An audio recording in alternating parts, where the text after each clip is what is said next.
Good morning दोस्तों, MS class में आप लोग का स्वागत होता है। दिल से स्वागत। आई होप है कि आप लोग अच्छे होंगे और सही सलामत होंगे। देखिए मेरे भाई, आज का जो वीडियो होने वाला बहुत ही इंपॉर्टेंट होने वाला है। आज मैं आप लोग को बताने वाला हूँ बहुत ही इंपॉर्टेंट मेरे भाई, जो कि एक लॉ स्टूडेंट के लिए जो एलएलबी कर रहे हैं प्रेजेंट टाइम में, उनके सेमेस्टर में भी काम आएगा। आप लोग आगे चल करके आप पीसीएससी की तैयारी करेंगे, ईपीयू की तैयारी करेंगे, या आप लोग कर रहे होंगे, या आप लोग जो है जा करके कहीं प्रैक्टिस करेंगे या प्रैक्टिस कर रहे होंगे, तो उनके लिए भी बहुत इंपॉर्टेंट है। क्योंकि इस जो मैं बताने वाला हूँ आज, एविडेंस एक्ट का, जैसे हम लोग कहते हैं भारतीय साक्ष्य अधिनियम की, बहुत ही महत्वपूर्ण धारा है, बहुत ही इंपॉर्टेंट धारा है, बहुत ही इंपॉर्टेंट सेक्शन। मैंने बहुत मेहनत करके इस चीज़ को बनाया है पूरी तरह से, कि जो है आपको बता सकूँ मेरे भाई। जैसे मैंने आपको आईपीसी के बारे में बताया, जैसे मैंने आपको सीआरपीसी के बारे में बताया, जैसे आपको मैंने सीपीसी के बारे में बताया, ऐसे करके जैसे हिंदू मैरिज एक्ट के बारे में बताया, तो ऐसे ही मोस्ट इंपॉर्टेंट सेक्शन पहले जान लीजिए। फिर इसके बाद उस सेक्शन को मैं डिफाइन करूँगा और अच्छे तरीके से उस पर क्वेश्चन कैसे तैयार होगा मैं आपको करवाऊँगा, आप टेंशन मत लीजिएगा। तो मोस्ट इंपॉर्टेंट सेक्शन इसे नोट डाउन करिएगा, नहीं तो आप लोग के पास बेयर एक्ट होगा तो उस पर टिक लगाते जाइएगा मेरे भाई। हिंदी एंड इंग्लिश दोनों देखिए, इंग्लिश में यहाँ मिलेगा आपको, बाय लैंग्वेज आपके पास हो अगर बेयर एक्ट, और वही लीजिएगा। क्योंकि कोई चीज़ होता है हिंदी में नहीं समझ में आता मुझे, और कोई चीज़ होता है इंग्लिश में नहीं समझ में आता। ये सब सारी चीज़ें दोनों को कोरिलेट करके जब पढ़ेंगे तो आपका माइंड सेटअप बहुत अच्छे तरीके से बैठेगा, ठीक। और ज़रूरी है दोनों, अगर लॉ फील्ड में अगर आप लोग अच्छे तरीके से बढ़िया तरीके से जाना चाहते हैं तो चलिए अब स्टार्ट करते हैं। नंबर देखिए, सेक्शन नंबर फर्स्ट है इंटरप्रिटेशन क्लॉज, ठीक, जिसे हम लोग कहते हैं व्याख्या खंड हिंदी में, नोट डाउन करते जाइएगा। सेक्शन नंबर 4 है में जो है, जिसे हम लोग जो है प्रिज्यूम, जिसे हम लोग कहते हैं मान सकते हैं। नंबर सेक्शन है 5, एविडेंस में be the given of fact in issue and relevant facts, जिसे हम हिंदी में कहते हैं विवादित तथ्यों और प्रासंगिक तथ्यों का साक्ष्य दिया जा सकता है। देखिए एविडेंस एक्ट पहली बार आप पढ़ेंगे तो आपको थोड़ा अजीब लगेगा, अजीब टाइप का ये है ही मेरे भाई। मैं खुद पढ़ा तो मुझे पता ही नहीं चला। फिर इसके बाद मैंने उसको 2 बार 3 बार 4 बार किया सही तरीके से, बढ़िया तरीके से, कौन सा इंपॉर्टेंट हो सकता है, कहाँ से क्वेश्चन बन सकते हैं, कौन पूछ सकता है पीछे से, कौन जो आगे चल करके किस पे केस आएंगे, कहाँ ये इन्वॉल्व होगा, तब मैंने छाड़ करके जा करके निकाला, ठीक। आगे देखिए, सेक्शन नंबर 6 है रिलेवेंसी ऑफ फैक्ट, जो है फॉर्मिंग पार्ट ऑफ सेम, देखिए ट्रांसैक्शन, ठीक। ये इसका हिंदी होता है एक ही लेन देन का जो है हिस्सा बनने वाले तत्व की जो है प्रासंगिकता, जिसे हम लोग कहते हैं ट्रांजैक्शन, इसे हम लोग कहते हैं। सेक्शन नंबर 7 है फैक्ट विच आर, देखिए ऑप्लिकेशन कॉज और effect of fact in issue, जिसे हम लोग हिंदी में कहते हैं 7 नंबर सेक्शन को, कि तथ्य जो विवाद में पूरी तरह जो है तथ्यों के असर या अवसर जो है कारण या प्रभाव पूरी तरह से जिस पे पड़ता है, जिसे हम लोग कहते हैं इफेक्ट, जिसे, ठीक। सेक्शन 8 है, आप लोग जो है याद कर लीजिएगा। देखिए मोटिव जो है प्रिपरेशन एंड प्रीवियस जो है सबक्यूट कंडक्ट, सब्स्टिट्यूट कंडक्ट, ये बताया गया है। आपको बता दूं ये सेक्शन नंबर, इसका हिंदी होता है मकसद की तैयारी और पिछले या बाद के आचरण, ठीक, नोट डाउन करते रहिएगा। सेक्शन नंबर 9 है fact necessary to explain and introduce relevant fact, इसका हिंदी है प्रासंगिक तथ्यों के व्याख्या या जो है परिचय करने के या कराने की आवश्यक तथ्य होती है, इसकी हिंदी होती है, ठीक। सेक्शन 10 है थिंग्स सेड और जो है done by conspirator in reference of common design, इसका हिंदी होता है सामान्य डिजाइन के संदर्भ में साजिशकर्ता द्वारा जो है कही गई पूरी तरह से बातें। सेक्शन 11 देखिए, when fact not otherwise relevant become relevant, यह है आपका जब अन्यथा प्रासंगिक न होने वाले तथ्य प्रासंगिक हो जाते हैं,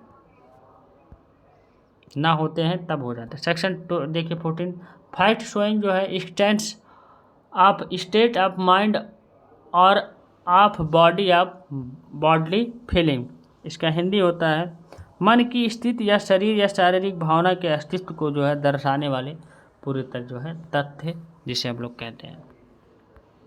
15 देखिए, फैक्ट जो है bearing on question whether act was जो है एक्सीडेंटल और इंटरनेशनल, और इसका हिंदी होता है तथ्य जो इस सवाल पर असर डालते हैं कि क्या आकस्मिक या जानबूझकर किया गया था।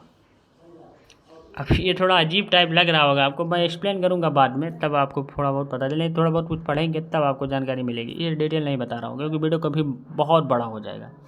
सेक्शन देखिए 17 है एडमिशन डिफाइंड, जिसे हम लोग कहते हैं तो जिसे प्रवेश परिभाषित कहते हैं। सेक्शन 21 है proof of admission against person making them and by और एंड देयर बिहाफ, जिसे आप हम लोग जो है हिंदी में कहते हैं उन्हें बनाने वाले व्यक्तियों के विरुद्ध और उनके द्वारा या उनकी जो है ओर से प्रवेश का प्रमाण जो होता है। नेक्स्ट देखिए 22A when oral admission as contents of electronic record are relevant, इसका हिंदी होता है जब इलेक्ट्रॉनिक रिकॉर्ड की सामग्री के रूप में मौखिक प्रवेश या प्रासंगिक है। सेक्शन 24 आप लोग जो है पढ़ लीजिएगा। देखिए confession by the in document treat of promise when relevant in criminal proceeding, इसका मतलब होता है आपराधिक कार्यवाही में जो है अप्रशासनिक होने पर जो है प्रलोभन, धमकी या वादे या सबीरोक्ति ये होती है। अब 25 नंबर देखिए सेक्शन कन्फेशंस टू जो है police officer not be the provide, इसका हिंदी होता है पुलिस अधिकारी के सामने स्वीकृति का साबित होना होना। सेक्शन 26 देखिए confession of accused while in custody of police not be the provide against him, इसका मतलब होता है अभियुक्त द्वारा पुलिस की हिरासत में स्वीकृति का उसके विरुद्ध जो है साबित होना पूरी तरह से। सेक्शन 27 देखिए how much of information received from the accused may be provide, इसका हिंदी होता है मेरे भाई अभियुक्त से प्राप्त कितनी जानकारी साबित की जा सकती है, मतलब अभियुक्त जो होता है उससे कितनी जानकारी हम लोग रख सकते हैं। यहाँ अच्छे तरीके से नहीं समझ में आएगा लेकिन आप लोग नोट डाउन तो कर लीजिए, सेक्शन आपको पता होना चाहिए। नंबर 28 देखिए confession made after removal of impression caused, देखिए caused by inducement threat और प्रॉमिस लिवेंट, इसका मतलब होता है कि जो है हाँ प्रलोभन, धमकी या वादे के कारण बनी जो है छाप को हटाने के बाद की गई जो है सभी देखिए सभी कारोक्ति प्रासंगिक, थोड़ा अजीब है हिंदी इंग्लिश दोनों ही मेरे भाई क्या कर सकते हैं। सेक्शन 31 है admission not conclusive proof but में स्टॉप, तो इसका हिंदी होता है प्रवेश निर्णायक प्रमाण नहीं है लेकिन विमुख हो सकता है। जब आपको इसको डिटेल में पढ़ेंगे तब डिटेल में समझेंगे तब आपको समझ में आएगा, यहाँ से नहीं समझ में आएगा। Section 22 case in which statement of the relevant fact by person who is dead और can not be found etc is relevant, ठीक। इसका हिंदी होता है वह मामला जिसमें प्रासंगिक तथ्य का बयान व्यक्ति जो मर चुका है या नहीं मिल सकता है, इसका ये पूरी तरह से जो है व्यक्ति का जो है बयान होता है। अब बता दूं आपको कि जो है सेक्शन नंबर जो है 40 से टू सेक्शन 44 जजमेंट के बारे में दिया गया, court of justice when the relevant के बारे में, तो आप लोग इसको भी पढ़ लीजिएगा। 45 आप देख लीजिए मेरे भाई ओपिनियन ऑफ द एक्सपर्ट के बारे में कहा गया है, जिसे हम लोग इसका ओपिनियन होना चाहिए एक एक्सपर्ट जो भी हो। सेक्शन 47 कहा गया है कि opinions as to hand writing when relevant, ठीक। तो इसका मतलब होता है लिखावट के बारे में राय जब जो है प्रासंगिक हो पूरी तरह से। सेक्शन 51 देखिए ground of the opinion when relevant, इसका ग्राउंड होना चाहिए मत के आधार पर प्रासंगिक। देखिए सेक्शन 52, 55 पढ़ लेना जो मेरे भाई, जिसे कहते हैं करेक्टर जो है व्हेन रिलेवेंट के बारे में दिया गया। इसके बाद फिर आप पढ़ लीजिएगा सेक्शन 52, 56 से लेकर के 58 तक fact which need not be provide, जिसे हम लोग कहते हैं कि जब तथ्य जिन्हें साबित करने की आवश्यकता नहीं है, इसके बारे में बताया गया। 59 देखिए proof of fact by oral evidence, ठीक, इसका मतलब होता है कि मौखिक साक्ष्य द्वारा तथ्यों को सबूत होता है। 60 देखिए आपका oral evidence must be the direct, मतलब मौखिक साक्ष्य प्रत्यक्ष होना चाहिए। इसके बाद दिया गया 62 प्राइमरी एविडेंस, जिसे हम लोग कहते हैं प्राथमिक साक्ष्य। सेक्शन 63 देखिए सेकेंडरी एविडेंस, जिसे हम लोग कहते हैं द्वितीयक साक्ष्य। 65 देखिए केसेस इन विच जो है secondary evidence relating to document may be given, इसका हिंदी होता है ऐसे मामले जिनमें दस्तावेजों से संबंधित द्वितीयक साक्ष्य लिए जा सकते हैं। इसका आप लोग जो है नोट डाउन करते रहिएगा। सेक्शन 65 भी देखिए एडमिसिबिलिटी ऑफ इलेक्ट्रॉनिक रिकॉर्ड, इसका मतलब होता है कि जो है इलेक्ट्रॉनिक रिकॉर्ड की जो है स्वीकार्यता। 74 देखिए पब्लिक डॉक्यूमेंट के बारे में बताया गया। इसके बाद 75 देखिए प्राइवेट डॉक्यूमेंट के बारे में बताया गया। Difference between the public and private document मैं आपको बताऊंगा, ठीक। सेक्शन 19 जिसे हम लोग कहते हैं देखिए presumption as to document 30 year old, इसके बारे में बताया गया है, जिसे हम लोग कहते हैं 30 साल पुराने दस्तावेजों के बारे में अनुमान लगाना।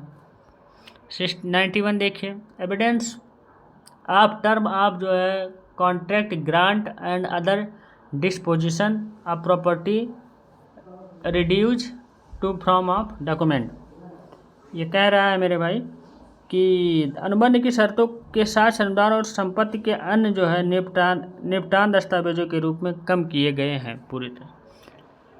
सेक्शन 110 है burden of proof as to the ownership के बारे में जो बर्डन आ जाए। सेक्शन 11 है मतलब मेरे भाई 111 जिसे हम लोग कहते हैं proof of good faith in transaction where one party is in relation of active confidence के बारे में बताया गया है। 111 ये है जैसे हम लोग कहते हैं देखिए presumption as to the certain offence, तो कुछ अपराधों के बारे में उपधारणा के बारे में बताया गया है। सेक्शन 110 बर्थ ड्यूरिंग मैरिज जो है कंक्लूसिव प्रूफ ऑफ जो है लेटिमेसी। सेक्शन 113 मतलब 113 का है proof of session of territory, इसका मतलब है मेरे भाई राज्य क्षेत्र के जो है कब्जे के बारे में सबूत है। और 113 ए है देखिए presumption as to the abetment of suicide by married के बारे में कहा गया। ये इसका मतलब ये होता है विवाहित महिलाओं द्वारा आत्महत्या के लिए उकसाने की उपधारणा के बारे में बताया गया है। ओमेन दिया गया है नीचे। 113 बी है देखिए प्रेसम्पशन एट द डाउरी डेथ के बारे में बताया गया। और सेक्शन 114 बताया कोर्ट में देखिए प्रेसम एक्सटेंसेस ऑफ सर्टेन फैक्ट दिया गया, प्रजूम दिया है प्रेसुम। सेक्शन 114 ए दिया गया पर देखिए presumption as to the absence of consent in certain के बारे में दिया गया। प्रोस्टिक्यूशन फॉर रेप के बारे में बताया गया। सेक्शन 11 जो है ए के बारे में 114 ए के बारे में बताया गया। कुछ मुकदमों में सहमति के अभाव के बारे में जो है अनुमान बलात्कार के बारे में बताया गया। सेक्शन 115 से लेकर के 117 तक पढ़ लेना जिसे हम लोग कहते हैं स्टॉपेल के बारे में बताया गया है, जिसे हम लोग कहते हैं विबंधन। 118 हु में देखिए टेस्टिफाई के बारे में बताया गया, जिसे हम लोग कहते हैं कौन गवाही दे सकता है। फिटनेस के बारे में बताया गया है 119। ऐसे ही 122 बताया गया है कम्युनिकेशंस ड्यूरिंग मैरिज के बारे में बताया गया। 123 बताया गया evidence as a face to state के बारे में बताया गया, जिसे हम लोग कहते हैं। और 124 है ऑफिशियल जो है कम्युनिकेशन के बारे में बताया गया है, आपको पता ही होगा 124 है मेरे भाई आधिकारिक संचार। ऐसे ही 132 है विटनेस नॉट एक्सक्यूज फ्रॉम जो है answering on ground that answer will जो है क्रिमिनेट, यह है क्राइमनेट। हाँ 132 है मेरे भाई 132 जिसे हम लोग कहते हैं गवाह को इस आधार पर उत्तर देने से साक्ष्य या क्षमा नहीं करना की जो है उत्तर अपराध होना पूरी तरह। 133 है, देखिए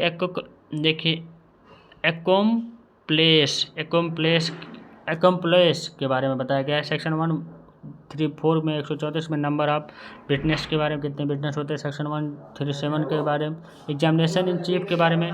सेक्शन 141 के बारे में लीडिंग क्वेश्चन के बारे में बताया गया है। सेक्शन 142 है when they must not be asked के बारे में बताया गया है। 143 के बारे में when they must be asked. 145 cross examination as to the previous statement in writing के बारे में बताया गया है।